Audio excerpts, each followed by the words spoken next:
I realized I don't love leading a large team. Some people are so gifted at that. And, I like to think that I'm a great leader, but it's not what gets me excited, as far as dealing with HR issues on a day-to-day basis and some of the things you have to do when you've got a group that size. Hey, what if your next business didn't require a storefront, didn't require a fryer, it didn't even require any prior experience? Well, my guest today is rewriting the playbook on what franchising can look like, and it's probably not what you think.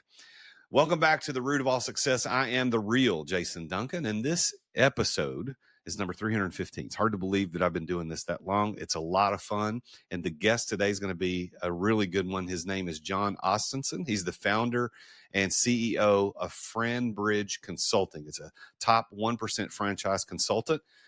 He's a multi-brand franchisee and a best-selling author of non-food franchising. And if you stick around to the end, you're going to get an opportunity to get a free copy of that book. So just stay around. He's going to tell you about that closer to the end of the show.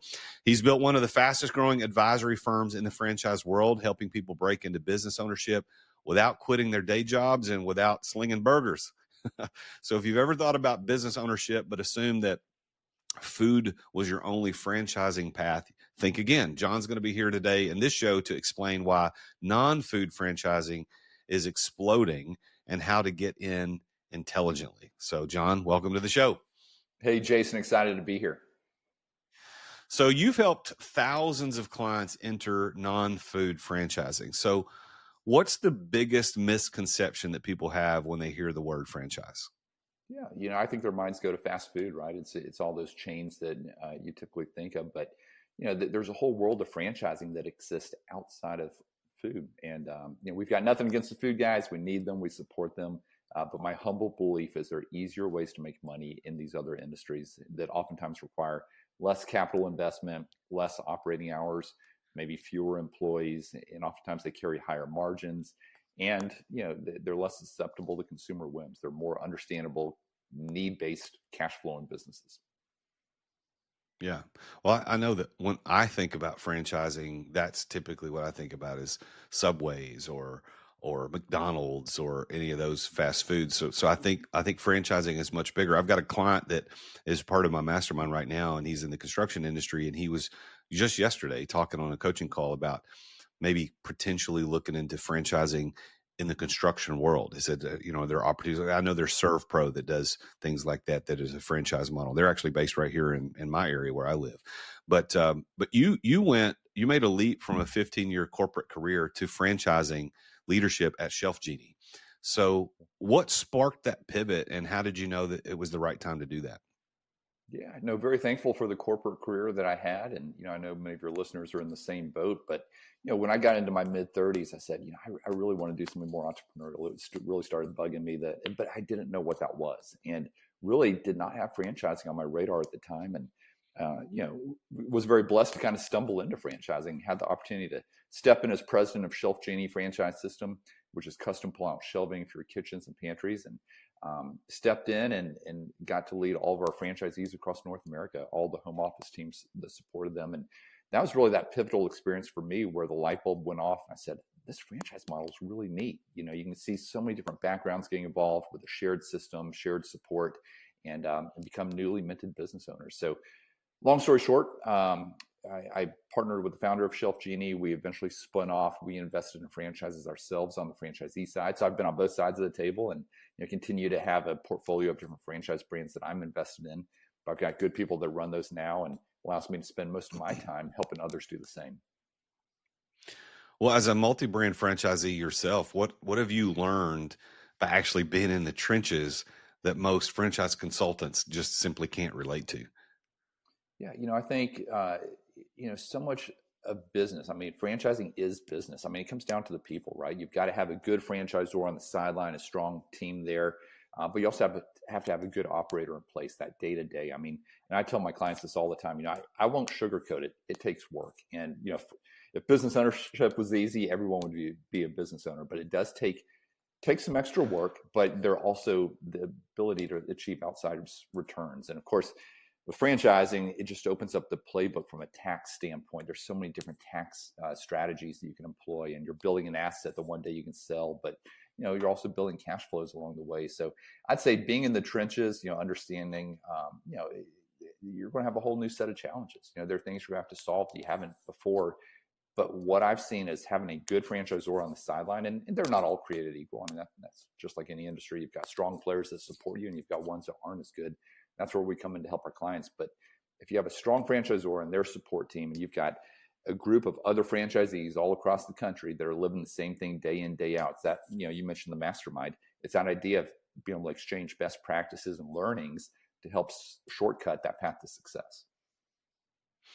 You and I only met today, as we often do with new guests on the podcast. So we don't really know each other, and I'm sure you don't really know a lot about my background. But I run that mastermind that I was talking about, all on the premise of exit without exiting. How do you, which would normally be called absentee ownership, but that's not really what this is. It's a little different, to higher level. But you emphasize semi-absentee franchise models. So the question I've got for you about that is, how realistic is that promise? Mm-hmm. And what makes someone a good candidate versus a risky one? Yeah, a lot of franchises will market themselves as semi-absentee, semi-passive. Executive model is another term you hear. And the fact is, when you have a strong franchisor on the sidelines supporting you, it does make the model doable. But so much of the success comes down to having a good operator in place, like I was mentioning a minute ago. If you've got a good operator in place, it's very doable. Half of our clients start out with a manage the manager approach like that, because the franchisor is carrying a lot of the burden for them from a daily support standpoint. But if you don't have the right manager in place running the day-to-day operations, it's going to create headaches, and you're going to find yourself leaning in. So I always encourage clients, as they go through the exploration process, to stay eyes wide open, because again, if it was easy, everybody would be doing it. You're going to find yourself typically leaning in, especially in the early stages, until you have that right person in place. But with franchising, it does make that model doable. Well, Jon, let's talk about risk. People assume that buying a franchise is safer than a startup. And I think I would even assume that. As a matter of fact, I've started 14 companies in my lifetime, and I promise you, I'm never starting another one. It's like I will never go through that hell again. I'm done. The next one I will buy. I don't know if it'll be a franchise, but it will be something I'm going to invest in. But what hidden dangers should first-timers look out for when they buy a franchise?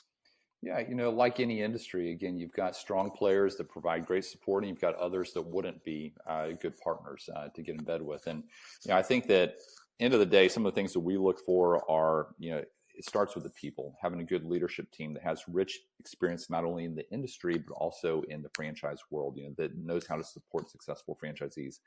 Obviously, the financial model's got to be there, competitive advantages versus competition.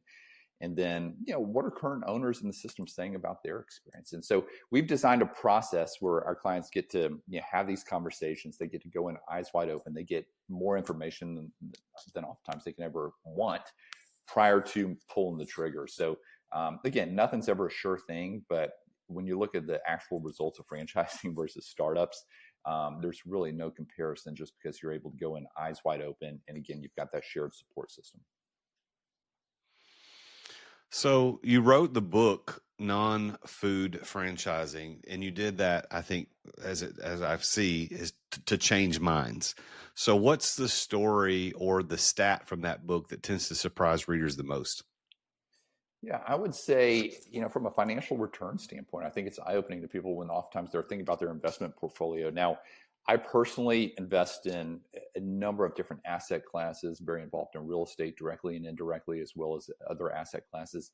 To me, business ownership makes a lot of sense to have within the portfolio. And so I think that eye-opening stat to people in the book would just be what kind of returns can be generated through business ownership. Again, it's going to take a little more active participation than your other investments, but there's also that potential for outsized returns.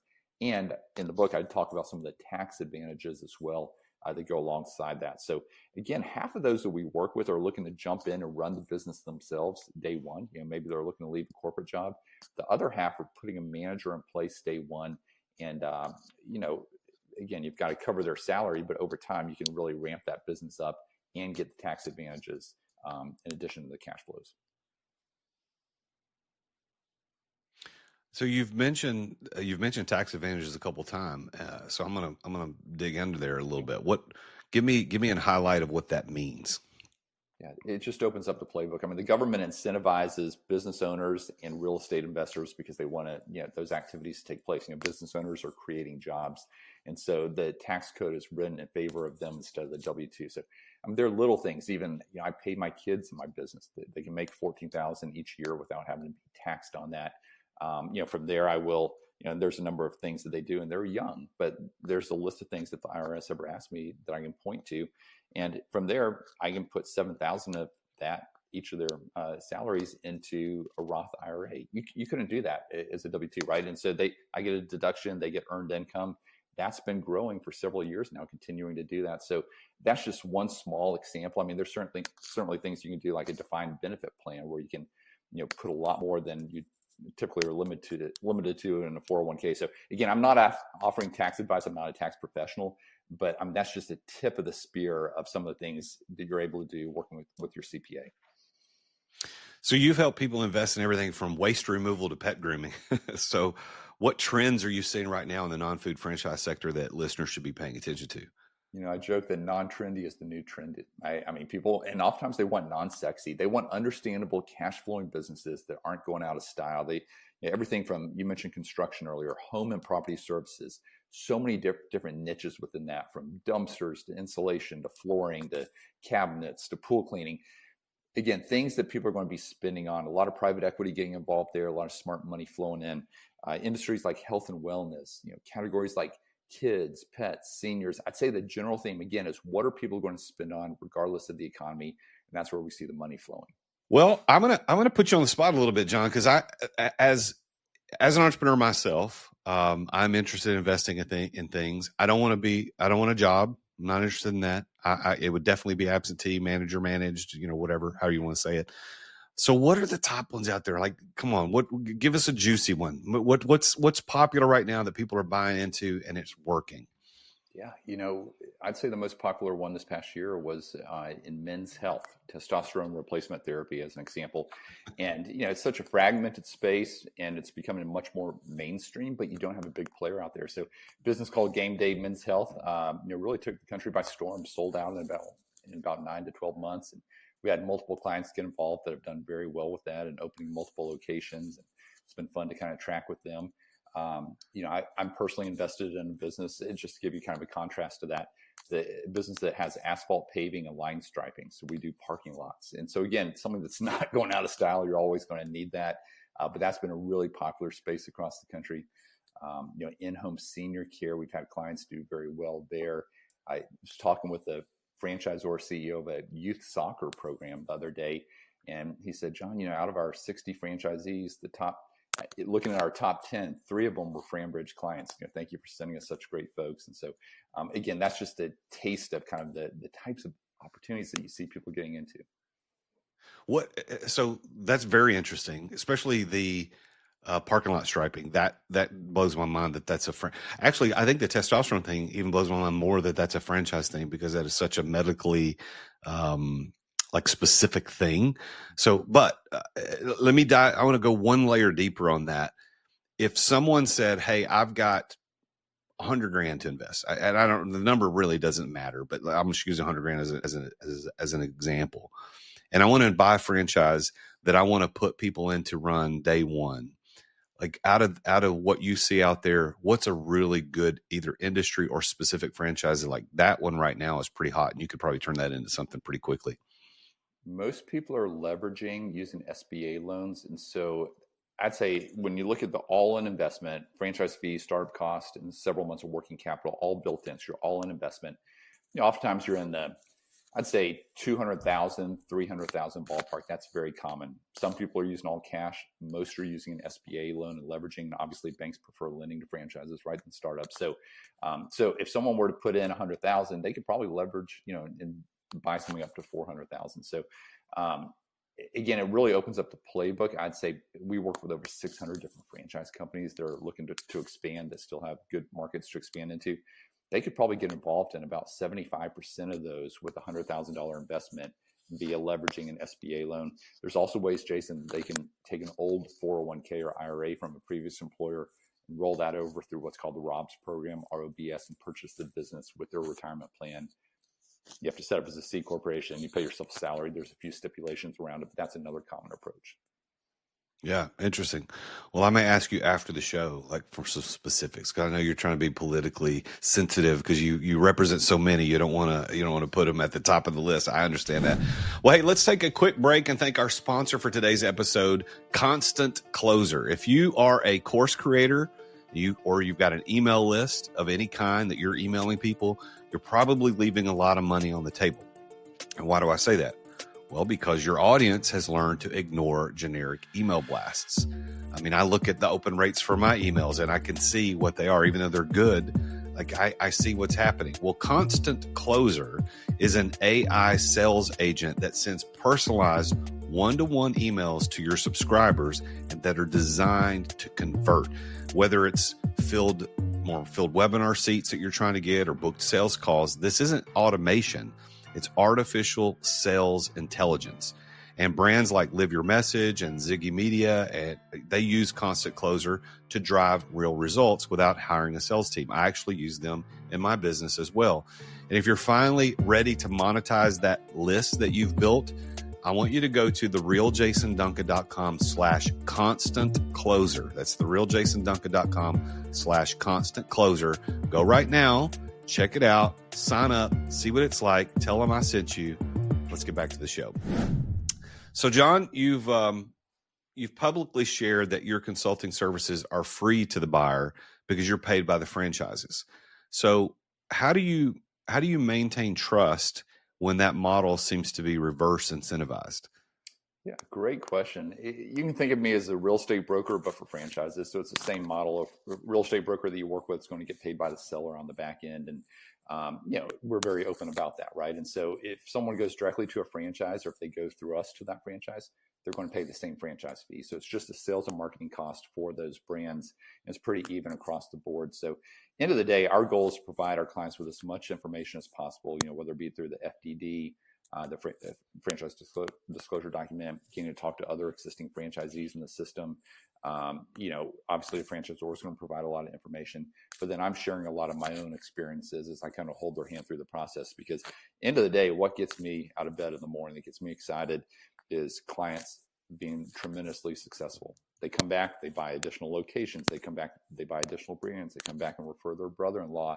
And that's where I get the validation of what I do. So we're very open about the model, and I think it's pretty straightforward, very similar to real estate.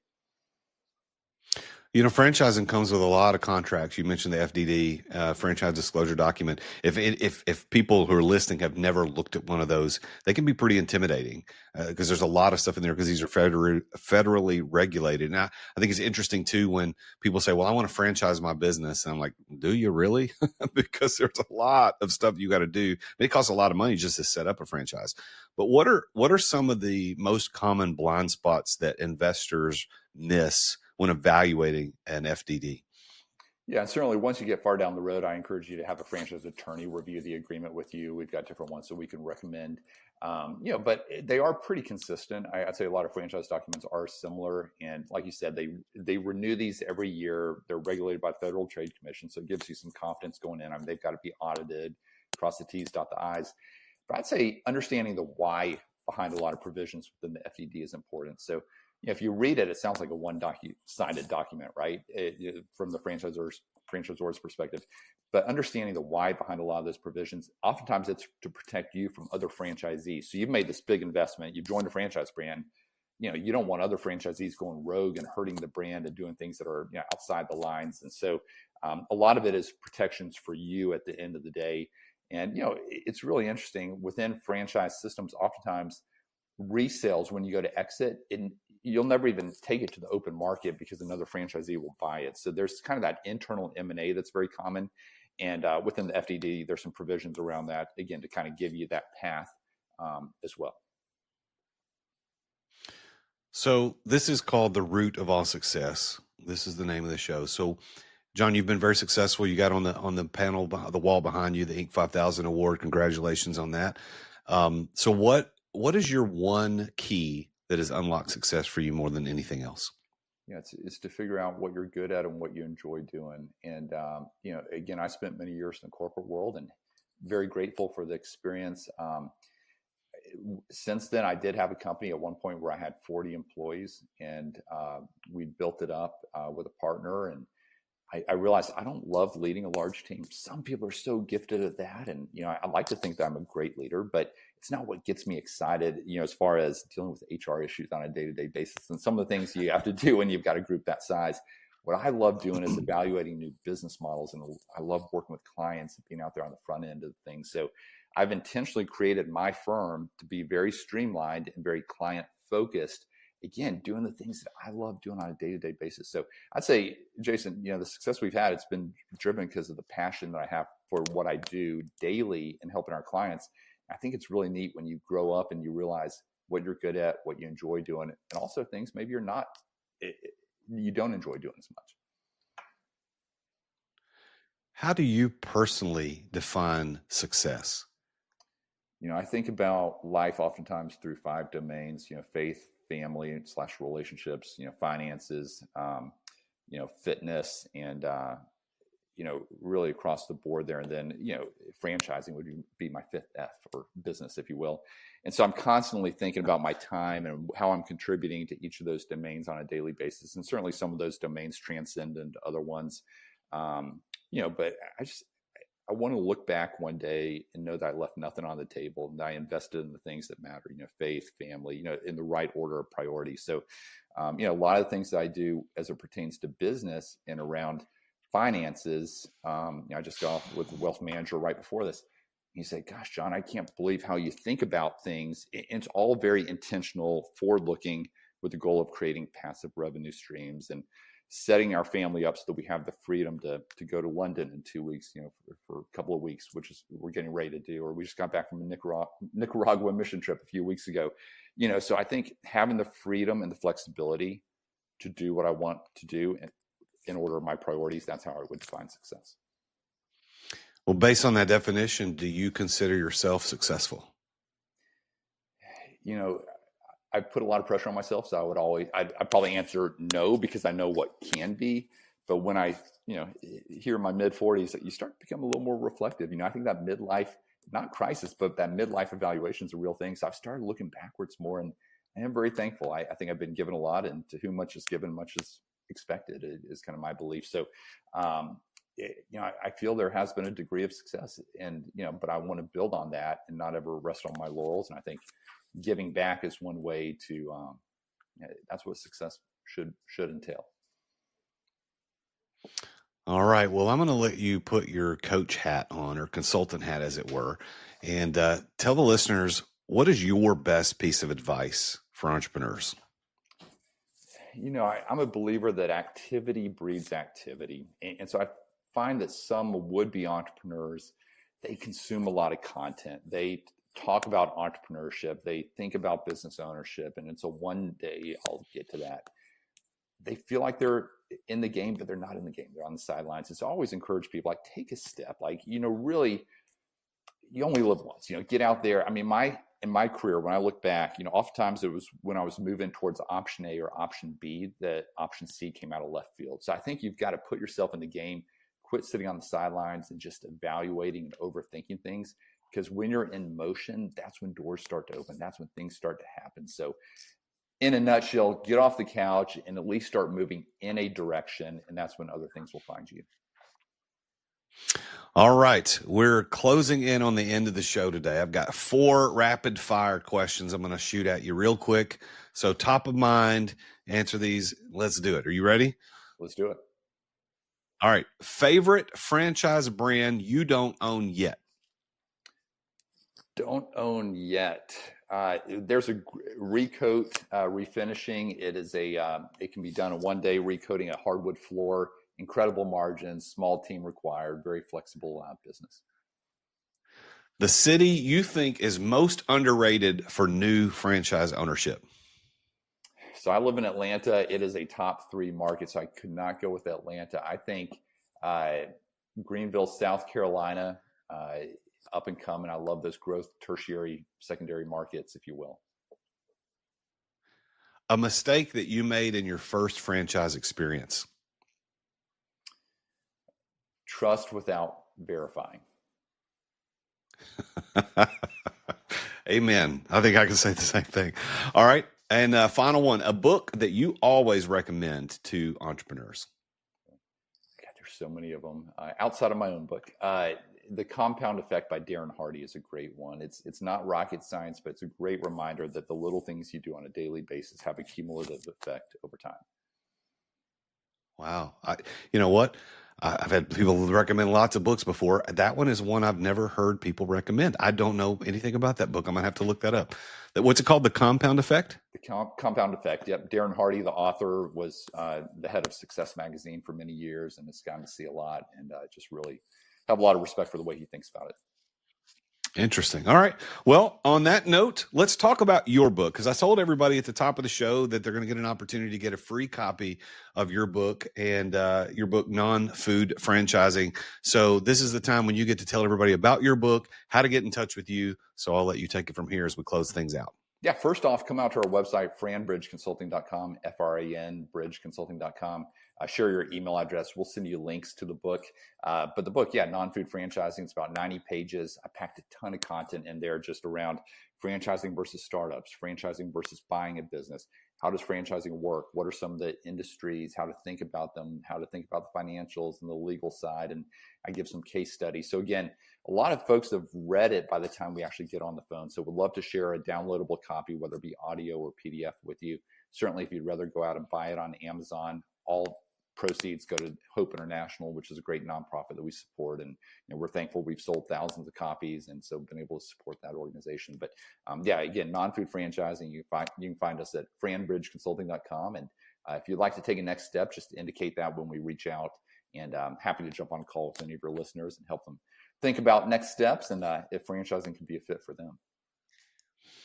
Well, Jon, thank you for being on the show today. You've been a great guest. I know the listeners won't experience what we experienced. We had a lot of technical difficulties to put this show together, but thank you for being here on the show today and pushing through. Thank you. And congratulations, by the way, on your success and what you're building there. And I appreciate your perspective. So again, thanks for being on the show today.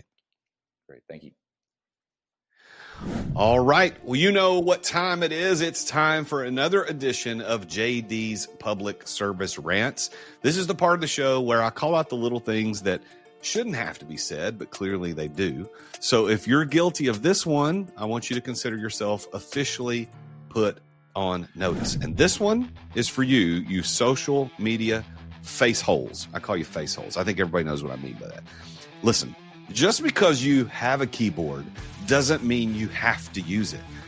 Here's kind of a rule. If you wouldn't say it to someone's face, don't type it out like some keyboard warrior with zero consequences. Social media isn't your personal burn book, and being a face hole online doesn't make you edgy.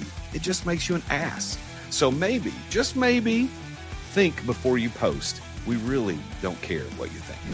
Well, that's it for today's JD's Public Service Rant. If you've got an idea for one of these, send it over my way. I'll get some really good feedback on this. But remember, don't be that guy. Well, there you have it. That is another edition of The Root of All Success. I have been your host, The Real Jason Duncan. My guest was Jon Ostenson. I'm really glad that he was here today on the show. President and CEO of Franbridge Consulting. Go check him out. He's got a free book that you can download, Non-Food Franchising.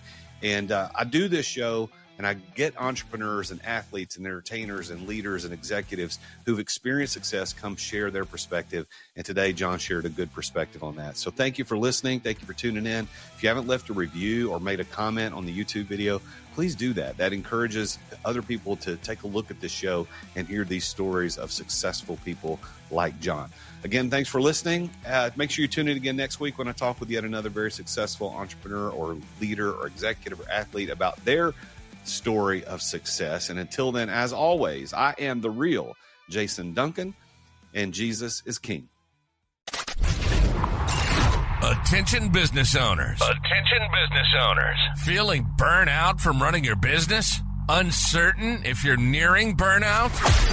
Take our free 10-question business burnout test at businessburnouttest.com to discover where you stand. With just 10 quick questions, you'll learn how to immediately begin making changes to regain freedom and success. cut your daily operations time in half, improve your quality of life, and prepare your business for your future exit without losing revenue or profit.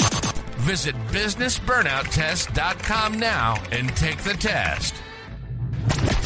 Thank you for listening to another edition of The Root of All Success with the real Jason Duncan. If you've enjoyed this week's episode, visit therootofallsuccess.com to access the show notes and other helpful resources. Follow Jason on social media at The Real Jason Duncan. See you again next time here on The Root of All Success.